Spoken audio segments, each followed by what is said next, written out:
What's up, everybody? It's quarantine day 8422, and you're watching The Weekly Ritual.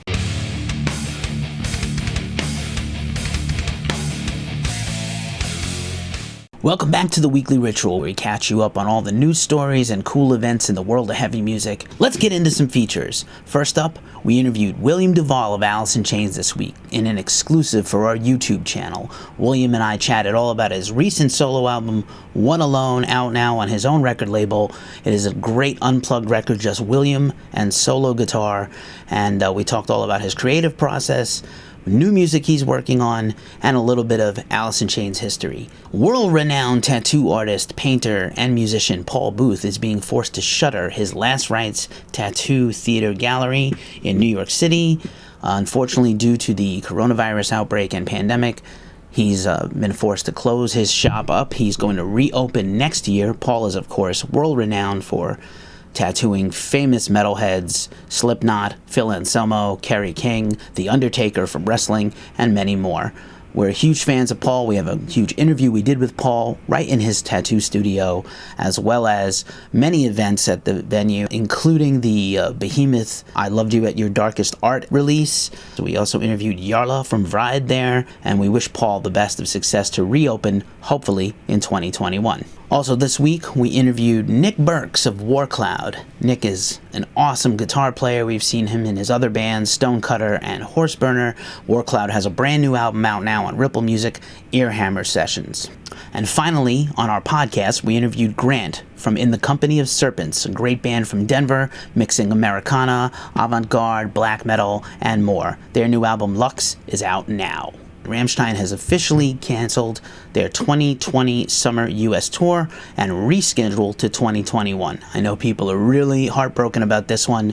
Of all the cancellations, Rammstein was possibly the most anticipated tour of the whole summer. They don't tour the North America very much. They were here 3 years ago, and they put on a spectacular show. It's been rumored that this is the last world tour for Rammstein, which we hope isn't true, but it could be. They haven't officially sealed the deal on the dates, but that news is coming soon. Another tough cancellation is the always sold out and awesome ProgPower Festival. ProgPower, in its 21st year, forced to cancel for the first time ever.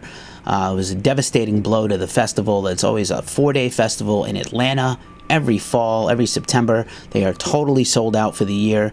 All their tickets will be honored for next year. They are offering refunds for people who can't make it next year. They also launched a GoFundMe because one of the unique things about ProgPower is the reason they're able to get such awesome, unique artists every year is they get a special work visa that blanket covers all the bands coming from out of the country that don't already have a visa. So they took a huge hit on this. It's not transferable to next year, and it's about $14,000. So they started a GoFundMe. They've already reached their goal, but they're going to need more money to offset the loss of income for the festival for the year and promote next year's festival, which so far 19 of the 21 acts booked for 2020 will show up at 2021. So if you were going to go, you can see almost the exact same show next year. Good luck, ProgPower. We love you, and we hope you stay afloat. Lamb of God offered an update on their European tour that was supposed to take place in March and April with Kreator and Power Trip. What a sick bill. They have not officially rebooked the dates, but they definitely cannot have it in 2020. They were hoping they could possibly rebook for later in the year, but they can't. They will, in fact, try to rebook for the spring, and they will have new dates for us soon. What a great bill. Lamb of God's new album, of course, their self-titled album, comes out June 19th from Reprise Records.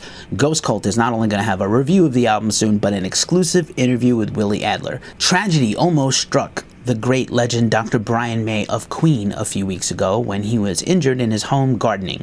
There was a lot of internet chatter about Brian, that he had injured his buttocks, and people had their jokes. But actually, Brian had suffered a mild heart attack, and his doctor who attended him about his back injury actually was so concerned about his vital signs, he stopped and drove him right to the ER. Luckily, Brian is okay. They did a minor procedure on him, and he's recovering well. You know, 2020, you suck a bag of dicks, but if you take Queen from me and you take Brian May from me, we're going to have fucking words. Led Zeppelin has teamed up with YouTube to stream their 2008 reunion concert, Celebration Day. Celebration Day was originally shown in 2012 and was a document of that 2008 reunion show, which featured Robert Plant, Jimmy Page, John Paul Jones and Jason Bonham in place of his late father, John Bonham, who passed away 40 years ago this fall. Celebration Day is a great concert. It's got about 15, 16 classic Led Zeppelin songs. It's going to stream all weekend on YouTube. Thy Will Be Done, one of our favorite bands. Thy Will Be Done is back with a brand new single, Last Ghost to Kill. It's a very short, thrashy, brutal song. The Rhode Island Bashers, they do it like no one else can. Glad to see them back. Hopefully this is the beginning of a lot of new music from the band. They've been quiet for quite a while. Glad to have you back. Judas Priest frontman Rob Halford will finally release his long-awaited memoirs, Confess, out this September 29th from Hatchet Books. Hatchet Books is a great brand that puts out a lot of music books. Looking forward to Rob's memoirs, and which should be the definitive story of Judas Priest from Rob's point of view. He wasn't a founding member, but he certainly will have a lot to say. He certainly helped mold and shape the image and sound of the band with his incredible voice and his style. Necrot has a brand new album coming this summer from 10 Crimes Records. They put a new single out, Stench of Decay. It's absolutely killer, and their new album is called Mortals. The pre-order's already partially sold out, which is unbelievable. They're going to create some more awesome swirly vinyls for everybody to collect, but Necrot's one of the highlight releases for me for this year so far. I cannot wait for you all to hear it too. Within Temptation dropped a new song this week, Entertain You, their first new song since they dropped their Resist album last winter. We have an interview coming up with Sharon Denadell to talk all about the new single Entertain You next week. Sad news to report as Stephen the Slayer Hippie Hanaford of Poison Idea, the legendary Portland hardcore punk band, died last weekend of a heart attack at age 50.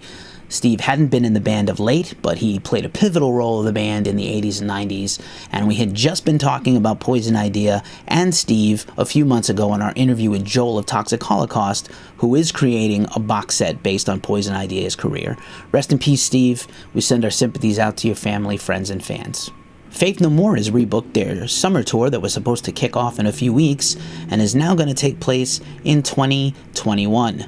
That tour not only includes sold-out shows in the UK, but also an appearance at Norway's Tons of Rock, one of our favorite festivals we've ever covered. Hopefully news will come soon on Faith No More's tour of the US that was supposed to take place this summer with Korn, Helmet, and Spotlights. Relapse Records continues to kill it with the reissues and surprise live releases of Death material. They released 2 more new Death live albums from different eras of the band. Super essential if you're a fan of old school death metal or just a Chuck Schuldiner fan in general. Minor Threat guitarist Brian Baker, also of Bad Religion, was interviewed recently and has claimed that Minor Threat will never reunite and certainly never play live again. They broke the internet last fall when they restaged their original out-of-step classic Minor Threat porch photo of the band in Maryland. 2 of the members, Ian Mackay and Brian, co-founded Discord Records, which now their entire catalog is free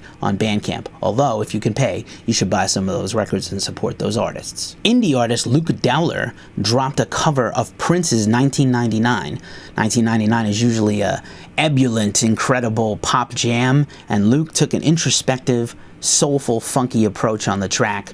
I highly recommend you check out Luke and his music, as well as this Prince cover. Christian Musner has rejoined Obscura. Obscura made news a few weeks ago when they fired the entire band. Stefan Kummerer seems to do this every few years.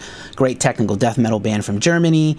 Those members of the band formed their own new band, and Stefan has now put back the pieces and hired new guns to join him, including the return of Christian, who is clearly one of the greatest guitarists Stefan has ever played with, so we're really excited. You may recall the record from over 10 years ago, Cosmogenesis, probably the pinnacle record for Obscura. Check it out. And finally, in shit you can't make up, Ghostmane has dropped a black metal album. He teased all of us with a black metal single earlier in the week, and then just dropped the whole EP. He even took some corpse paint photos where you can kind of see his face tattoos under the corpse paint. But you know what? The album is legit, and I highly recommend you check it out if you love black metal or you're just curious like I am. Finally, we like to close up the news rundown with a feature we like to call Who Rules Is Streaming. Until someone takes the crown, it's going to be Charlie Benante of Anthrax. Last week, we brought you the news that he reunited his SOD bandmates with Mike Patton of Faith No More and Mr. Bungle to cover Speak Spanish or Die. And this week, he reunited with his former lead singer of Anthrax, John Bush. to cover the deep cut from Sound of White Noise, Package Rebellion. Charlie, you rule. It's great to see John Bush singing again with Anthrax, and I kind of wish that Anthrax, when they come back again and start playing live, they do some of these John Bush songs with Joey Belladonna. He's down. I'm down as a fan. Let's do it, guys. At the Movies is a melodic supergroup of death metal guys brought to you by Bjorn Speedstrid of Soilwork. They cover movie soundtracks and theme songs, and this week they covered the awesome theme song to Pretty in Pink and a whole bunch more. You should check that out. Overkill drummer Jason Bittner, another dude we love, joined up with the guys from Exodus to cover Megadeth's Wake Up Dead, another sick thrash cover. This is definitely helping us get our thrash fix on during the quarantine. And then finally, Jen Majura of Evanescence joined up with Mike Portnoy, who else, and Gus G, formerly of Ozzy's band and still of Firewind, to do an awesome cover of George Harrison's 80s pop classic, I've Got My Mind Set on You. That's it for the rundown. Now let's get into the records coming out for New Music Friday, May 29th, 2020. Ailstorm, Curse of the Crystal Skull, Anti-Mazd Beast, The Red River, Behemoth's incredible Cure covers EP, A Forest, featuring Nick Farforth from Shining, Bleed From Within's Fracture album, great tech death band from the UK, out on Century Media Records. Def Leppard's box set London to Las Vegas is out. Earth Crisis is putting out a vinyl for Salvation of Innocence, sick. Geezer, stoner rock band from New York, is putting out their new album Groovy on Heavy Psych Sounds Records. Gravedigger is making a huge impression with their new power metal album Fields of Blood. It's very Sabaton-esque for those who are fans. King Gizzard and the Lizard Wizard are dropping their album Chunky Shrapnel as a vinyl release finally. Lesser Glow, as a band we debuted here at Ghost Cult for their album Nullity, is coming out on the label run by Robin Stapps of the Ocean Collective. Morbid Angel is going to see a limited release of Altars of Madness as a special vinyl edition, very cool. Orange 9mm is going to see a vinyl release of their self-titled album on The Great Revelation Records. Rush Permanent Waves 40th Anniversary Edition, huge box set. Power Metal from Ohio, Solar Flare, they're putting out their debut album finally. We helped premiere that single when they put that out a few months ago. Killer band. Sorcerers, Lamenting of the Innocent is out on Metal Blade. Take Offense is Cause and Effect is out on Pure Noise Records. And finally, Zabalba's new record finally drops from Southern Lord. That's all the music coming out for New Music Friday. And now it's time for the Mailbag, our weekly look at stuff we're digging, things that have been sent to us in the mail, things we pulled off our bookshelf to keep us entertained and to keep us from going on an absolute maniac killing spree during this lockdown. First up, Wicked Woman by Addison Herron-Wheeler. Addison, who's actually a one-time Ghost Cult scribe, very briefly. She's a fantastic writer. You may know her other work in the genre, and she's a fantastic editor and interviewer as well. This book is awesome. It's not a fully comprehensive book of the history of women in metal, but it's definitely awesome. I read it a few years ago, misplaced my copy, ordered a new one to read during the quarantine. Super pumped. Check this book out. Another book we read in the last year was K.K. Downing's Heavy Duty, His Life in and Out of Judas Priest. This is a book that's about a year and a half old. It was a pretty breezy read. K.K. had an extremely hard scrabble, tough youth in poverty in England and rose to incredible riches and stardom with Judas Priest. The book also details his split with the band. And, of course, as you know, KK has just recently founded a new band called KK's Priest with some former Priest and heavy metal legends. And so it's really interesting to see what comes from him next. But this book is a really good read. There has yet to be another book about Judas Priest that's written this well, where, as we mentioned earlier, Rob Halford's memoirs are coming out. But in the meantime, Heavy Duty is the book for you. As we talked about in a recent weekly ritual, Super 7 Toys continues to impress with their line of reaction figures of metal and rock legends, including this Anthrax reaction figure of Randall Flagg, the walking dude from among the living. As you know, it's no secret, Anthrax is one of my favorite bands ever, and this reaction figure is awesome, has the hat and everything, and they have similar figures of Ghost, Ozzy, Motorhead, Vic Rattlehead of Megadeth, and many more. Super cool. We love you, Super 7. Keep up the good work. And finally, an album we have actually played and not a brand new one that was just sent to us this week but one we have been revisiting lately is Magnetic Eye Records' compilation album, Meantime Redux. Magnetic Eye, in addition to being an incredible stoner and doom record label, puts out these collaboration tribute albums. They can curate them with special artwork inspired by the originals and basically collect a bunch of cool scene bands to cover the classics. This is Helmet's Meantime, covered by the likes of I Am Become Death, Earthship, Ironweed, Sunflower, Ken Mode, Kings Destroy, Meek is Murder, Ironweed, Glorious Rebellion, Fuck the Facts, Fashion Week, Rosetta, Liver, Black Wolf Goat, and many more. We're big fans of Magnetic Eye and all their bands, and they have a Redux album for Alice in Chains' Dirt that's coming out, as well as several Black Sabbath albums. They've also done Pink Floyd tributes in the past. Totally worth getting. We're going to take a quick look through this vinyl and pull it out and show it to you. We get the gorgeous album cover and the back cover here. Then we have the gatefold opens.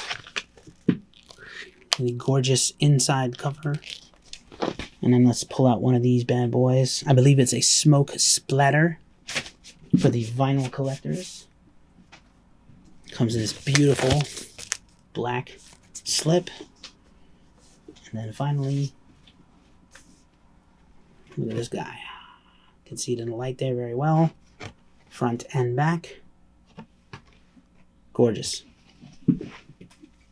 You can also check out our interview with Magnetic Eye that we conducted at St. Vitus Day at Magnetic Eye's 9-year anniversary, Day of Doom, last fall. This has been the Weekly Ritual. We appreciate you watching. If you appreciate this video, like and subscribe and support our channel. Check us out at ghostcultmag.com on the web or all our other socials where we are usually at Ghost Cult Mag. It's very tough out there in the world right now with the lockdown getting to people, joblessness and unemployment, and people getting killed in the street needlessly. Please take care of yourselves, take care of each other, and stay heavy.